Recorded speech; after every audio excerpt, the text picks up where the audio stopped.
I'm excited about 2019. Who else is? Almost everybody. Let me see again. Who else is excited about 2019? Okay, I think that's one of the things that yesterday I got a big thing from my bank. Exchange Bank sent me this big thing. It was my calendar. But I learned something. At my age, they just send it month at a time. Just, I'm going to tell you a story. It's absolutely true. And it was very meaningful, and it had huge impact on me. For many years, I was involved with the International Association of Printing House Craftsmen. Susan and Ward were part of that organization. It was a great organization. Their motto was share your knowledge. And when I first started to participate in a leadership role in that organization, must have been about 1999, I think, 98 or 99. They had a conference down at Bass Lake, which is right below Yosemite. It's a beautiful place. And they had where the hotel was, they had this big meeting room. This big table set up in a big circle.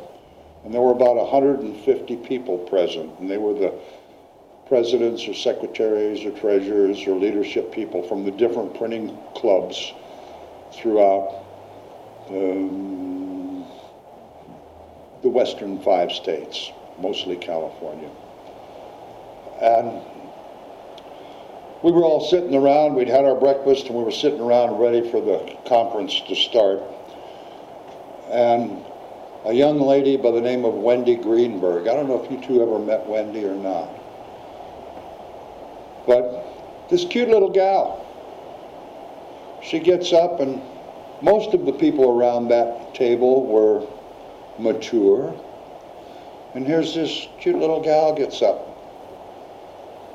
And I'm going to tell you what she said, and I'll bleep out the appropriate parts. But she said, you know, look at this room. In this room, there are literally thousands of years of experience within the graphic arts and media industry. And every one of you possesses different knowledge, different experience, different gifts of craftsmanship that you come together and share. And you are all in a leadership position, or you probably wouldn't be here. And not only does that take your special talents and gift and experience and wisdom and knowledge, there's something else that is absolutely required of every one of you. She said that one thing that's required is enthusiasm. And if you don't have some, you better fake it. Bleep, bleep it, because it's required. And she turned around and walked away.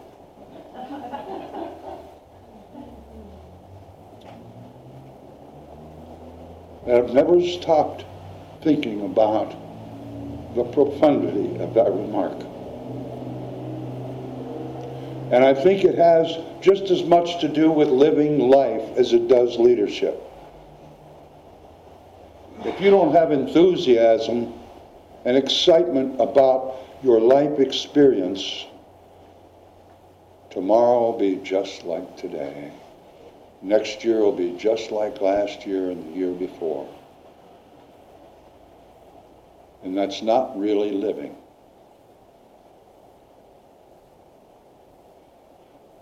I'm excited about what we are going to learn together. I've learned stuff my whole life, but I've never learned things that were so important to the quality of my life is what I've learned in this room, especially in the last 5 years.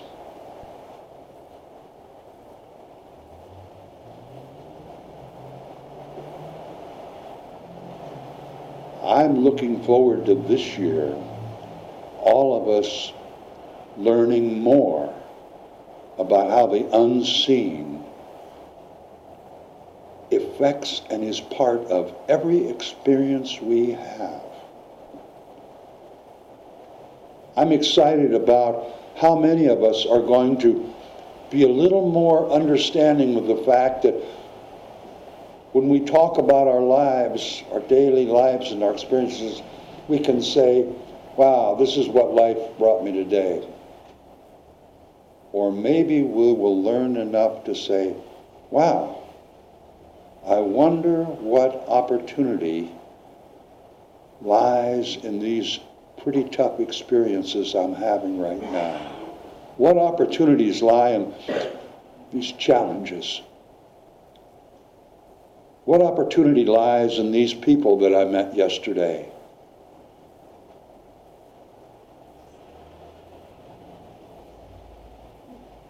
Maybe we'll be able to look at life in a little more positive fashion if we expand our awareness and understanding. There were 2 women, friends, that were talking. One of them said, you know, I try to have a positive outlook on life. I really do. But I can't help it. I look at the glass and it's way less than half empty. And a friend said, I'll just pour it in a smaller glass and quit your complaining. A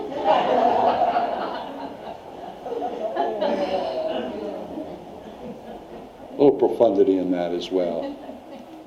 You know, it's the old Wayne Dyer thing that when you change the way you look at things, the things you look at change. And that goes for people. That goes for experiences. They say that beauty is everywhere, in every person, in every experience, in everything in this universe. And if you don't see it, chances are you're just not looking hard enough.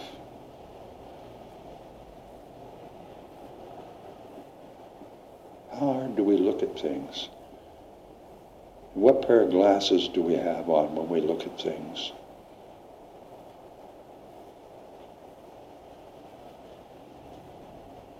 Vivian's got a favorite question. And maybe we can delve into that question this year. What's the difference between brain and mind?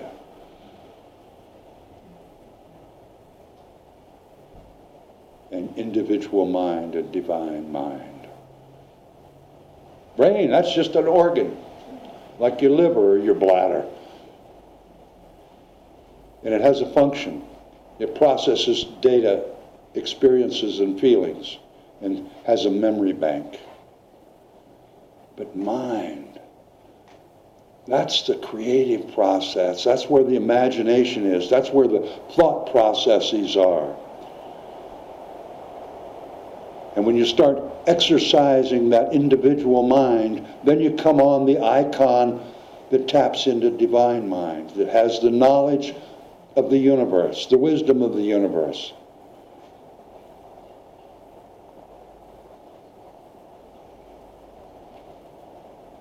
There is so much about the unseen that all of us are totally unaware of.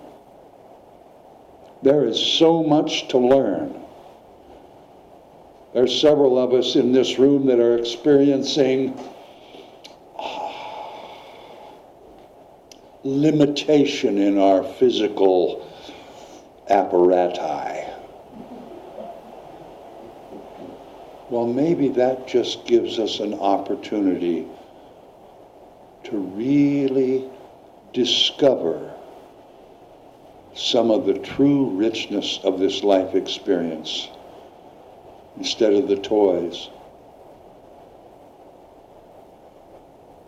I'm excited by the fact that we can all learn a thing or 2 or 3 or 9 or 11 about abundance and I'll say money in particular. Every single one of us in this room has been conditioned in this society to have a consciousness of lack. This sounds awful, but I think it's cool, so I'm going to say it anyway. We Americans, we're such whores. We'll do anything for money. We will. And even when we begin to realize this consciousness of abundance, every one of us, from the time we were little, saw our folks working at jobs they didn't especially like to get the money to feed us and clothe us and house us. Every one of us in this room has had a job we didn't particularly like to feed us and clothe us and house us. I hope that each one of us can learn a little something that'll get us past that, to get us more in touch with our true purpose in this life experience. To realize that all this lack that we feel, whether it be about food or money or friendship, it all comes from the way we've taught our brains to process this thing called abundance. Our minds can change that. Every facet of our lives has the unseen totally interconnected with it. We get so focused on the physical and focused on our limitations and focused on lack and focused on the stuff. I'm excited because I think this coming year, all of us, every single one of us, is going to expand our awareness about this unseen. We're going to be able to process new facets, new understanding of abundance, of positive outlook, of the importance of relationship, of the importance of self-acceptance and self-love.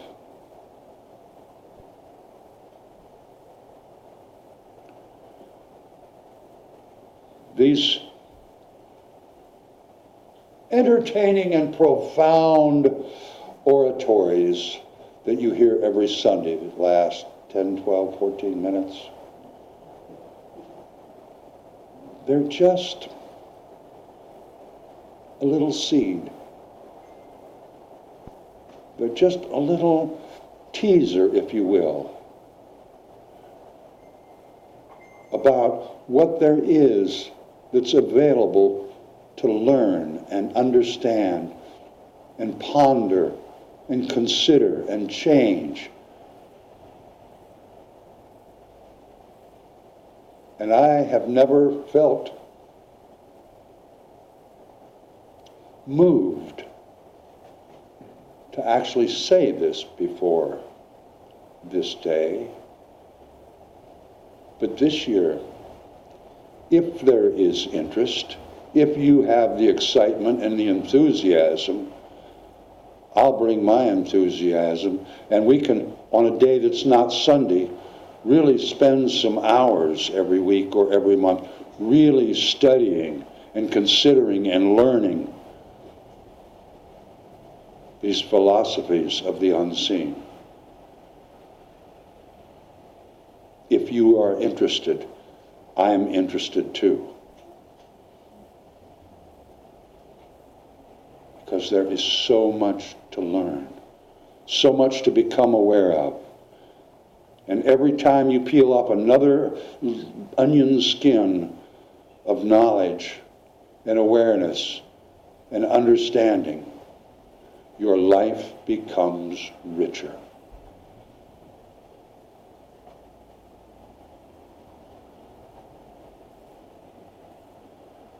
you get to the point in life where you can actually have peace and contentment without worrying about your bank balance or the groceries or the dentist bill.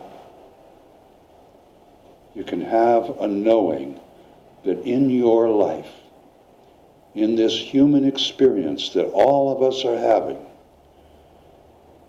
in that unseen consciousness of the entire universe, there is peace. There's satisfaction.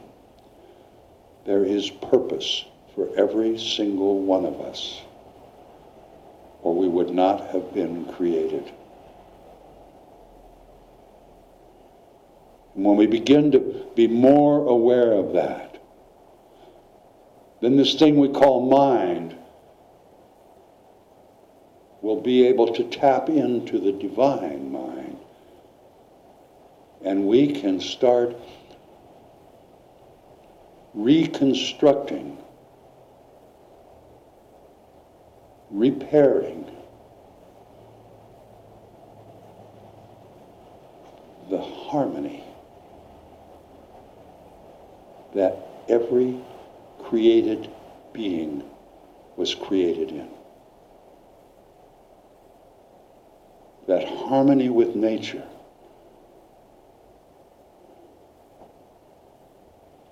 Our whole world is suffering from a consciousness of lack.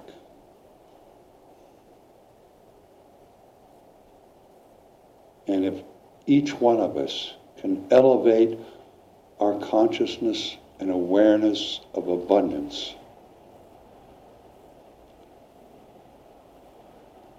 I think it's required. That consciousness of lack, if it persists, will self-consume humanity and most living creatures.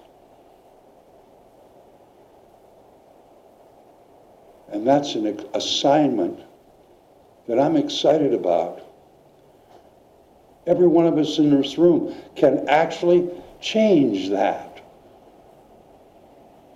Even if it's in a very small way, we can do that. We have that power within us. And all we have to do is just have the excitement and enthusiasm to step out of the same old, and think and ponder and discuss and learn a little bit more about all of the unseen energies. And I still think that book, The Divine Matrix, is the finest read a person can do. It's an amazing insight into the infinite energies that are in this universe, beyond all time and space. You can call it whatever you want: God, Spirit, the divine energy. But it exists in every facet of every life on this planet, in this universe. And the more we understand it, the richer our lives will be. And I can't think of anything that excites me more than having that peace, that satisfaction in knowing that I know more today than I knew yesterday about the unseen. Happy New Year.